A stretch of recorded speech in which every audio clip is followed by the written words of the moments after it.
the second part of the story, An Angel in Disguise. Now let's see what happens next. Now Joe Thompson's wife, who happened to be a childless. Now the next part describes about the wife of Mr. Joe Thompson, Mrs. Joe Thompson. It's a very important character because the change of the heart of Mrs. Joe Thompson has been described in this story. Mrs. Joe Thompson, who was a childless, and it's a very important part because a mother knows the feeling of a child, but a woman who is without a child probably does not know the feeling of how to love a child. So she was without any child, was not a woman of saintly temper, not much given to self-denial for others' good, and she was probably bothered about her own self, least bothered about others. And Joe had well-grounded doubts touching the manner of greeting he should receive on his arrival. And Mr. Joe Thompson, who was taking the child to his house, knew very well that his wife would never accept this. Mr. Joe Thompson saw him approaching from the window and with the ruffling feathers met him a few paces from the door. As soon as she saw Mr. Thompson coming with a child, she knew that he was coming with a child. He met her at the door. She met her at the door. As he opened the garden gate and came in, he bore a precious burden. And Mr. Thompson was carrying a very precious burden, and that was the small little child. And he felt to be so. As his arms held the sick child to his breast, a sphere of tenderness went out from her and penetrated his feelings. And probably the child was breathing, the love and affection she was getting from Mr. Joe Thompson. It was reaching the heart of that small little child. A bond had already corded itself around them both, and love was springing into life. And now probably they were bonding love for each other, the small little child with Mr. Joe Thompson. But in between them was Mrs. Joe Thompson, who was like a barrier between the two. "What have you there?" sharply questioned Mrs. Thompson. She angrily said, "What are you carrying?" Joe felt that sick child start and streak against him. Probably the child was very much bothered that what will happen now. He did not reply except by a look that was pleading and cautionary, and said, "Wait a moment for explanation and be gentle." He probably knew that he did not stop over there to give the answers. He said, "Wait till I come back." And in passing, he carried Maggie to the small chamber on the first floor, or the small room. He carried the small little child and laid her on bed. Then stepping back, he shut the door and stood face to face with a vinegar-tempered wife in a passageway outside. And now, coming back, he met his wife in the passage. The wife knew that what actually he was carrying, but in order to make it more scary, she said, "You haven't brought home that sick brat." Brat means ill-behaved child. So she says that, "I don't think that you have brought that brat over here." Anger and astonishment were in his tones, and Mrs. Thompson, her face was in flames. She was very angry, saying that probably you haven't brought that child, I think. I think women's hearts are sometimes very hard," said Joe. He tried to calm down and said that, "I think that the women's hearts are sometimes very hard." Usually Joe Thompson got out of his way or kept rigidly silent and non-combative when she fired up on any subject. Probably this was the way out by Mr. Joe Thompson, as you know that probably arguing with his wife was fruitless. So he always probably kept silent when wife used to argue with him. But now this time he was not like that. It was some surprise, therefore, that she now encountered a firmly set countenance and resolute pair of eyes. So Mrs. Thompson, who had probably the habit, she knew that if she starts shouting, Mr. Joe Thompson will keep quiet. But the thing was different today. She was expecting that Mr. Joe Thompson would be quiet, but now Mr. Thompson replied back. Women's hearts are not half so hard as men's. He said that probably women, they don't have a heart as hard as men. Joe saw by a quick intuition that his resolute bearing had impressed his wife, and he answered quickly, Now, as Joe Thompson answered, he glanced at his wife and saw that probably for the first time, Mrs. Joe Thompson was listening to what he was saying, because this was out of the world. He never used to shout like that. And with real indignation, be that as it may be, every woman at the funeral turned her eyes steadily from the sick child's face. And he said that at the funeral, when the dead body was going to be taken, everybody had turned their face away from this small little child, Maggie.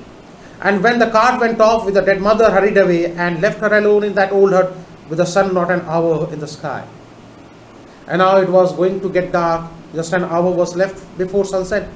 So it was probably useless for the small child to be kept over there. The wife asked, "Where were John and Kate?" asked Mrs. Thompson. "So where were his elder brother and sister?" He replied, "Farmer Jones tossed John into the wagon, put the child into his carriage and drove off. Kathy went home with Mrs. Ellis, or Kate taken away by Mrs. Ellis, but nobody wanted the poor sick one. Send it to the poorhouse," was a cry. And nobody wanted to take care of the small little child Maggie. So everybody wanted that she should be taken to the poorhouse or the orphanage. That was the only place where she could have gone. "So why did you let her go? Then why did you bring her here for?" So the wife asked that if she was supposed to be taken to the poorhouse, the orphanage, why did you bring her over here? "She can't walk to the poorhouse," said John. "Somebody's arms must carry her, and mine are strong enough for that task. That somebody has to take care of her. Because she couldn't have walked alone to the poorhouse. So I am strong enough, that's why I carried this small child." Then why didn't you keep on? Why did you stop it?" demanded his wife. "That if you are strong enough, you could have taken her straight to the orphanage. Why did you bring her to the house?" "Because I am not apt to go on fool's errands." Errands means small odd jobs. "That I am not such a fool that I have to go for small jobs. The reason, the guardians must first be seen and a permit obtained. That first the guardians has to give the permission that the child can be admitted to the poorhouse. And now the small little child did not have any permission." There was no gainsaying this. But there was no use of saying this, because Mrs. Joe Thompson was adamant. "When will you see the guardians?" she asked with irresponsible impatience. "That yes, you are. Then when you are going to meet the guardians?" "Tomorrow." "Why put it off tomorrow? Go at once for the permit and get the whole thing off of your hands tonight." But Mrs. Thompson said, "Why tomorrow? Do it right now. Take the permission and take the small child to the orphanage." Jane set the wheelwright with an impressiveness of tone that greatly subdued his wife. Now this is very important. What did he say? He says, "Jane, I read in the Bible sometimes and find much said about little children." And he gives an example, a biblical reference to the Bible. "That I have read in the Bible that what is said about small children. How the Savior rebuked the disciples who would not receive them. That how the Savior Jesus used to reprimand the disciples. He used to be very strict on his disciples, those who did not take care of the children. How he took them up in his arms and blessed them, and how he said that whosoever gave them even a cup of cold water should not be unrewarded, because Jesus had said that whoever gives even a cup of cold water to a small child is always rewarded.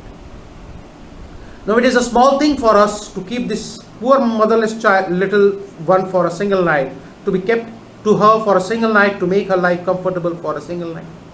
So don't you think that what after God has said that children should be taken care of, can't we keep the small little child just for a single day in our house? The voice was so strong, rough man shook, and he turned his head away so that the moisture in his eyes might not be seen. He was a rough and stout man, but now probably there were tears in his eyes, but he did not want that his wife should see it.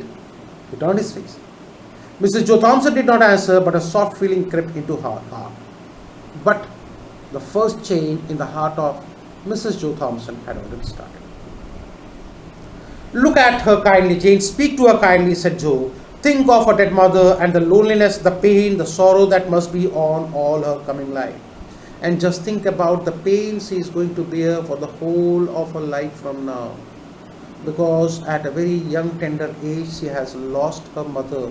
How will she be taken care of? Just think about the pathetic condition of the little child that she is going to bear the whole life, and can't we bear it for just one day?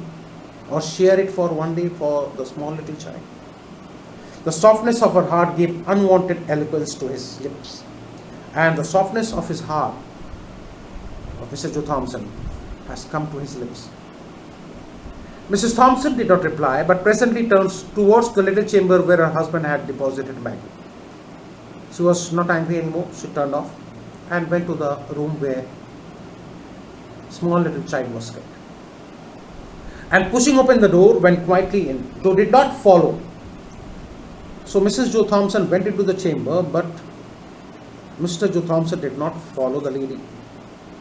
He saw that her state had changed, because now he knew that the condition of Mrs. Joe Thompson had softened a bit, and felt that it would be best to leave her alone with the child. And he decided very well that probably it was not the right time to probably argue or go after Mrs. Joe Thompson. It could have backfired. So he went to his shop, which stood near the house. Still 1 hour of daylight was left. So he went to his shop and worked until dusky evening released her from labor, until he was relieved of the hard work. A light shining through the little chamber windows was the first object that attracted Joe's attention on turning towards the house. And when he was coming back to his house, he saw the light from the window coming from his house. It was a good omen. The path led him by these windows, and when opposite he could not help pausing to look in. And now when he was just there, near his house, he paused a little bit to look inside, that what was going inside. It was now dark enough outside to screen from him from observation.